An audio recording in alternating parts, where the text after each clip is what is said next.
Thank you very much, Manu. Thank you, Father Jose. Thank you for the good words you have said. We will directly go to that topic of our day. I have put the title, a little provocative title probably, A Priest of God or A Priest for the People.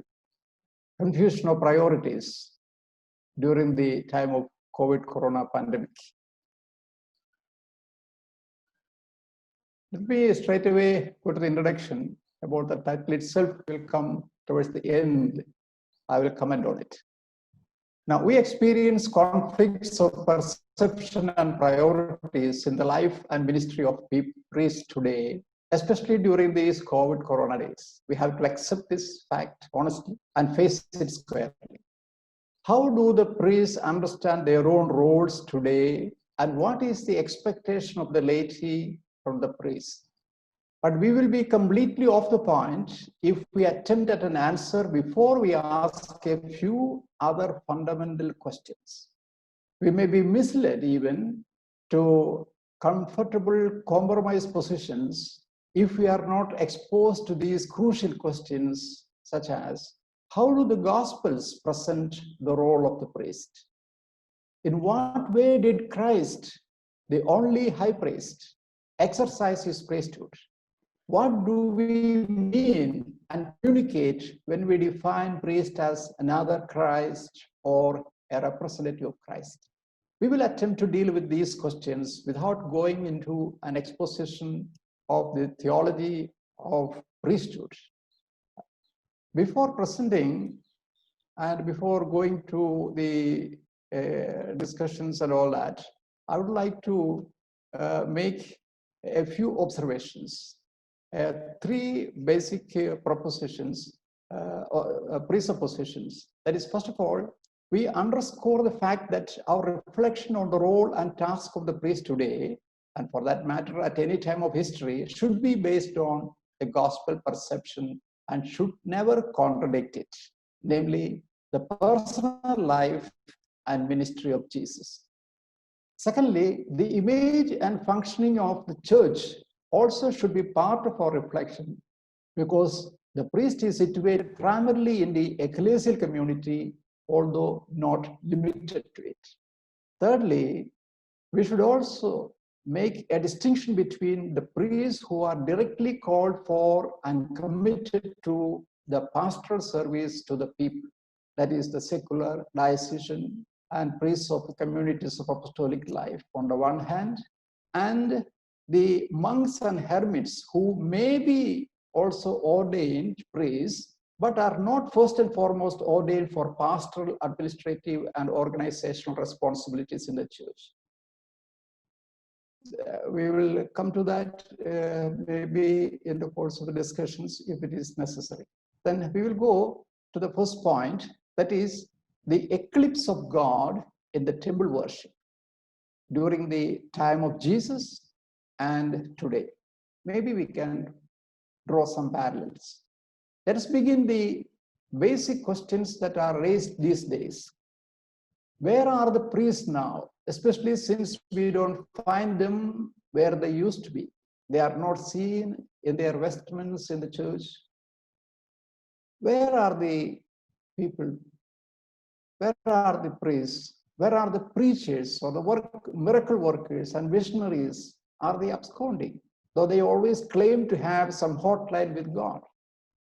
But on further thought and reflection, we realize that these are reflections of the questions about God himself.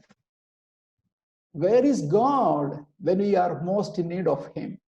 In the place of an epiclesis of God, the coming of God, we are confronted with an eclipse of God, an absence of God.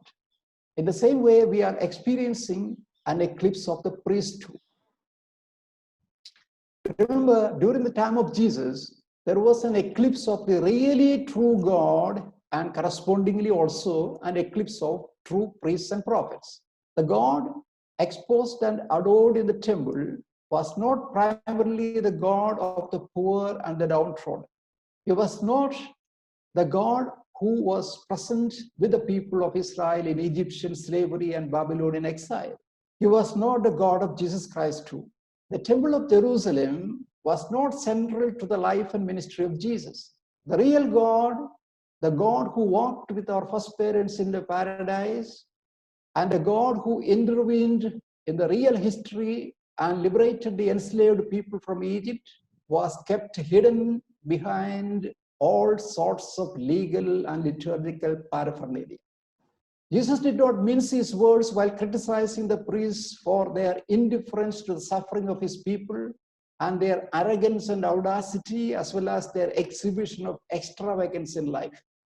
However, remember that there were many simple people, people of goodwill from all walks of life, who recognized the presence and action of God in the person of Jesus, the true incarnation of God, the high priest of God.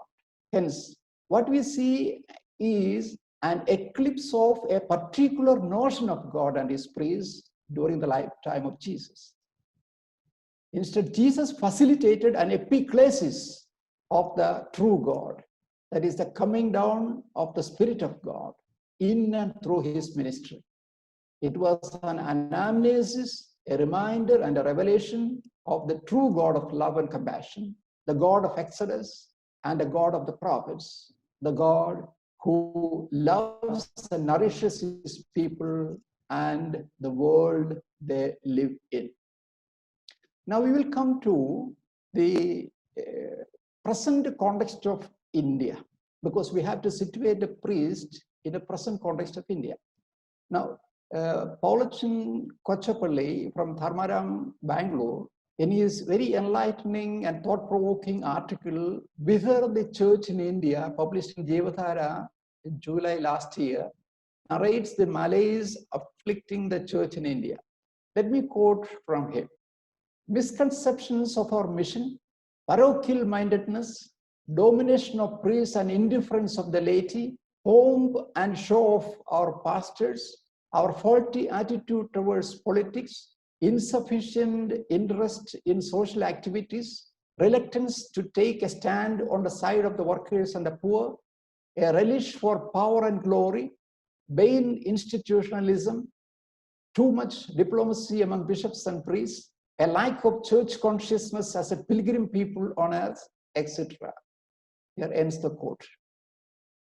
What brings us to a disillusion is the fact that these allegations or self-criticisms have been repeatedly raised for the time of the All India seminar conducted in the late 60s under the inspiration of the and leadership of late Father Amalor Podas. But the situation continues. Paulachan points out 4 major setbacks in the Catholic Church in which the clergy is directly involved. First, the recent sex and financial scandals precipitate anger and anxiety of a large section of the faithful, undermining the integrity and credibility of the ministers of the church. Second, an unhealthy and irreligious trend has been growing in our ecclesial life, that is, the craze in and race for constructing huge and highly expensive, luxurious places of worship. Third, there is dwindling enthusiasm, energy, and zeal for evangelization, which is the mission of the church, the very reason for her existence. In the past few decades, there has been no concerted official effort to redefine the content and style of evangelization in our multicultural, multi-religious context of India. Fourth, authoritarianism and arrogance are on the increase, while accountability and transparency are on the decline. I suppose there is no need of any elaboration here. I would like now to add a 5th one to it, that is, there is a growing division and competition between clergy, religious, and laity. For example, the religious priests want to administer parishes. The secular priests want to be formators of the religious. The clergy, both secular and religious, feel commissioned to be mentors of women, both religious and laity. Interestingly, it is not a competition in which the three groups, secular priests, religious, and laity, are trying to protect and fight for their specific identity and unique contribution in their respective field of apostolate. On the contrary, everybody is trying to do everything they can get hold of in the church. Even some of the lay leaders prefer to step into the clerical shoes rather than take pride in their own dignity of being a layman or laywoman. Sometimes I wonder why even the young altar boys are forced to dress in quasi-clerical attire. Pope Francis, although said on the assumption of his pontifical office, the carnival is over. However, it is going on unabated. Now, let me come to the main point of our presentation, that is the new questions raised and the challenges posed. With this brief description of the situation of the church in India, with a special reference to the clergy, we come to the role and ministry of the priests in India, especially in the COVID corona context. All of us will agree that we are in an exceptional situation and that will warrant us to engage in extraordinary ministries and to set up short-term priorities until the situation gets normalized. However, what has been happening in the church during the past 3 months has great significance and should not be brushed away from our minds and consciousness. I see certain indications and inspirations for the evolution of a new church and correspondingly a new priesthood, more agile, more engaged, more transparent and accountable, more participatory and dialogical, as well as more ecumenical and inclusive. Now, in the context of these new challenges and questions, I would like to make 7 observations. First, many believers have started thinking on a deeper level about their own identity and engagements, faith and religion, priorities and preferences, relationships and friendships, lifestyle, and even food habits, etc. What has been taken for granted for long is now taken up under the lens in order to examine the de facto situation of their personal lives, relationship with the family members, co-workers, co-religionists, neighbors, etc. A close observation of the nature reveals that the earth and the atmosphere are also recharging their energy, and there are signs of improvement in environmental health. People are realizing their intimate relation with the nature and what it produces for their food. Even the food habits are changing, namely no to junk food and yes to the homemade healthy food and drink. It is no more difficult to find out that we have been using and spending too much without proportionate returns. We are invited and challenged today to reflect on the meaning of expressions like small is beautiful, simple lifestyle makes life enjoyable, sharing and partaking bring more joy than accumulation, take your time rather than waste your life in haste. To stress and to fret leads to distress and disruption of harmony. Consider not merely my affordability, but also my accountability to the society. By fighting alone, we despair, but together we shall repair the world. We need to overcome the TINA syndrome. TINA means T-I-N-A, there is no alternative, and adopt a new TIA slogan, that is TIAA, there is an alternative. My basic question in our present context may be framed as, can't we discover an inclusive secular spirituality behind these expressions, which are today adopted widely as free choices? Does it in any way contradict the spirituality lived by Jesus? On the contrary, is it not really close to the Christian perception of a moral spiritual life? If so, what is the role of the priest in this gradually emerging inclusive spirituality? Can the priest assume the role of a protagonist and facilitator without in any way trying to be possessive and dominating the scenario? Now we come to the second point. The COVID-19 pandemic has opened up a great opportunity for reform of our lives with reorientation of our priorities. Experts in the field of economy, medicine, education, psychology, geopolitics, environmental sciences, etc., have already warned with substantiating evidence that we or the world will never be the same again, at least for the next decade. My apprehension is that from the part of the church and spirituality, we have not given sufficient thought to innovative possibilities and proactive interactions with the people of other religions. The new situation puts all religions in the same boat.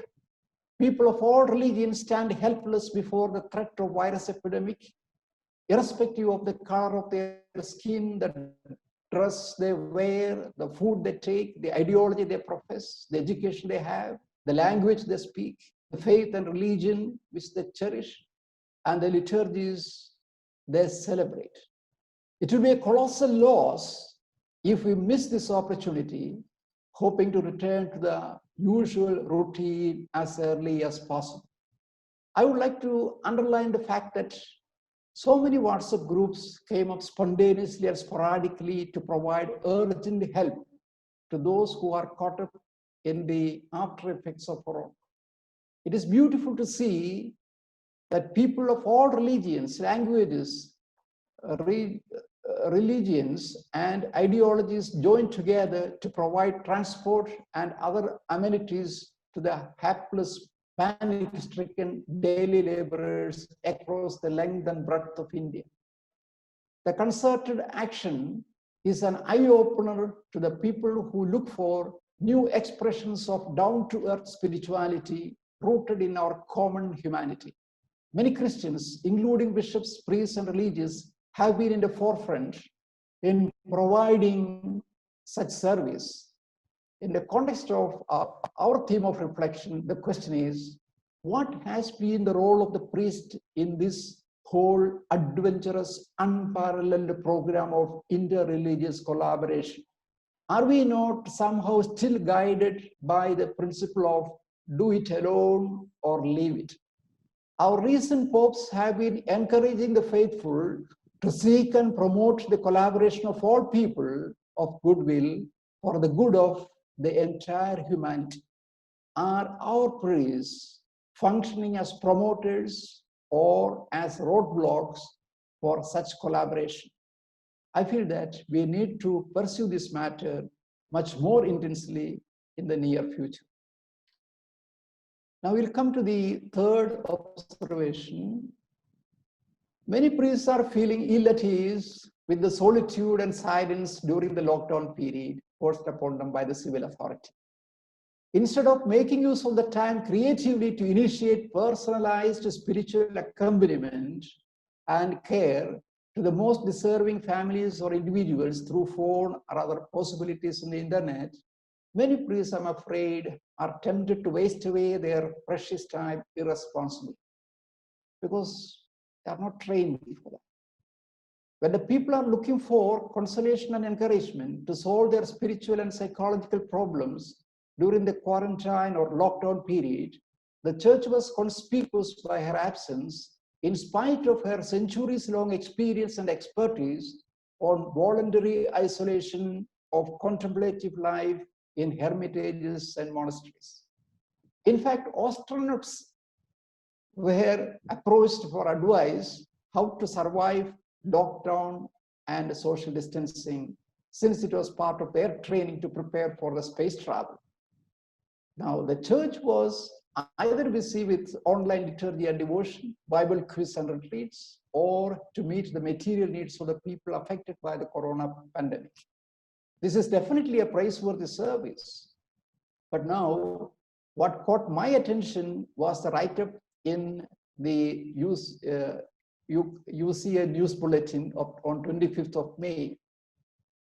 It reads like this: why are we not receiving instruction, advice, and cautions from the people who theoretically at least are specialists in living either in community or alone with limited connection to the world outside? Shouldn't their vocations be of special service to the rest of us at this time of isolation and lockdown? What sort of demons might we encounter, and how might we face them down? To what sort of graces might we aspire? Why, when the world needs the wisdom, experience, and guidance of the church, is it not getting it? Generally speaking, the management of the church has failed in the face of this challenge. We need guidance in seeking meaning at a time when the wisdom of the world can only offer raw facts. We need to be drawn together in new ways, though isolated, in order to pray, to share, to challenge, to serve. We need enlightenment to see how what we are passing through is related to the Paschal mystery we could not celebrate and meditate upon together in the Lent and Easter seasons. Now the question is, how does a priest respond to these questions and queries of today? The people are relating their experience with the Paschal mystery. And are we equipped and ready to find the relationship between the death and resurrection of Christ and the agony that we are undergoing worldwide? Remember, these questions have relevance even after the COVID days. Coming to the fourth point, the absence of liturgical celebrations and non-reception of sacraments have invited us to examine honestly and whether we missed something. Online Mass with live telecast is not anything new. Now, during these pandemic-affected days, online Mass has gradually become a convenient substitute for the celebration of the Eucharist. In fact, I was shocked when someone told me a few weeks ago, I quote, "Honestly, we can't complain about the present arrangement. We don't miss the Mass. Rather, now we have a bigger choice. We can attend the Mass of the Pope or of the Bishop or a priest of our choice at a time convenient for us, and we don't have to mess up with the people of all sorts. And the Mother Superior will distribute the consecrated host at the end of the Mass." Very good. Now, what is the understanding of the Eucharist? What about the breaking of the word and the breaking of the bread that has to take place in the context of the community and for the building up of the community? Unfortunately, the sacrament is being reduced to a mere devotional practice. Sometimes I feel that Eucharistic adoration is given more prominence than the sacrament of the Eucharist itself. Without breaking and sharing of the bread, there is no relevance for Eucharistic adoration. Honestly, I think that we have not given sufficient thought to the theology of the Eucharist and the pastoral consequences or repercussions of propagating online Masses. Coming to the sacrament of confession, I'm sure how the abstention from it due to the corona has affected the understanding of forgiveness and absolution of sins. I honestly hope that coronavirus might have given us an opportunity for a serious reflection on the practice of confession, at least to those who were going through it with so much of scrupulosity, as well as those who made it an unreflective mechanical exercise. Now, you may know Sister Inigo. Sister Inigo, one of the leading innovative thinkers and activists among the women religious of India, wrote in Jivatara, July 2019, I quote, "The sin of this century is the loss of a sense of sin. We feel that nothing is sin. We are comfortable with the darkness. We have come to a stage of thought where we think that saying a lie is okay, and getting angry with others or not reaching out to the poor or exploiting them is okay." The quotation ends. Is our present practice of making confessions and hearing confessions leading to conversion and bearing fruits of conversion? Although the Catholic Church teaches also other means of absolution and pardon of sins, the priest usually maintains silence about these possibilities.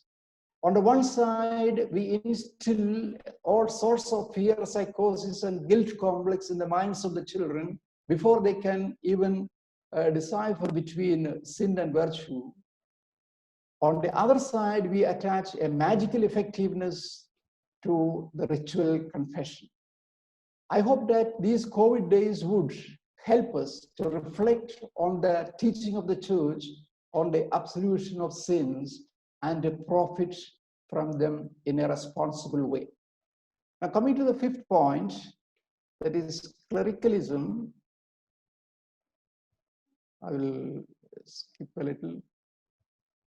Now, the male chauvinism and clericalism are fused into a sort of male clerical domination, we know. Probably this has done more harm and damage to the image of the priest and the church than many other things. The Pope, due to the time factor, I think I have to skip a little. As Pope Francis points out repeatedly, clericalism is a cancer that endangers the church today because it is expressing its domination not merely in the liturgical life, but in the language, dress, behavior, lifestyle, and lifestyle of the priest. The COVID pandemic gave the church an opportunity to reflect on the real gospel understanding of priestly leadership and an invitation to return to live it concretely. Avery Dulles gives 7 models of the church, but there is only one acceptable model of leadership in the church. It is a leadership exercised by Jesus Christ, namely the servant leadership. This style of leadership is embodied in the parable of the Good Shepherd, and it is expressed in Jesus washing the feet of the disciples. It is an example without parallels. A priest need not always be successful. He need not always know all the answers. He need not be the strongest. He may even be not the holiest, but he has to be authentic and sincere. He has to be forgiving and seeking forgiveness. He has to be praying and inspiring people to pray. He has to be transparent and accountable. He has to intercede before God for his people. And he has to be available and amiable. Now, coming to the 6th point, just a short mention only. Now, we know that there are forced constraints to the number of participants in religious festivals, the ordinations, religious professions, marriages, and even funerals, etc. Now, the extravaganza has been so disturbing in our church life and in the social life. And now the question is, what I want to say, the priests have a definitive role and a moral responsibility to dissuade the people from all sorts of extravaganza in the context of the widespread and increasing poverty and deprivation. They are called to be role models in this regard. Now, coming to the final point, just mentioning only, the Karwapsi March of the so-called migrant workers has opened the eyes to the dismal situation of the huge number of unorganized workers in India. In fact, it is a crude joke to call them migrants in our country, whereas they are citizens of India entitled to live and work anywhere in India without discrimination and intimidation. often they are treated not any better than beggars and criminals. Now, there are so many people who have been helping them out during these last few months or weeks. And the church also has done definitely a great lot to alleviate their suffering. Now, my question is, when we think for a moment what Jesus would have done in such a situation, the priests of Jesus can't sit comfortably in their rooms. They cannot but feel challenged to be on the roads to seek and support them as our brothers and sisters, to break bread with them, to share our food and drink with them. Will it not be a celebration of the Eucharist on the road when our hearts would burn with compassion and love, and our hands support them to get out of their misery? Will not Jesus become present and active in our midst? Now, just a word as conclusion. Now, you please tell me, where do you place your priorities? A priest of God or a priest for the people? Now, I would say they are two sides of the same coin. However, both in the Beatitudes and in the description of the Last Judgment, Jesus makes a very clear prioritization through what he says and what he does not say. Only when the priest lives for and serves the people, he becomes a priest of God.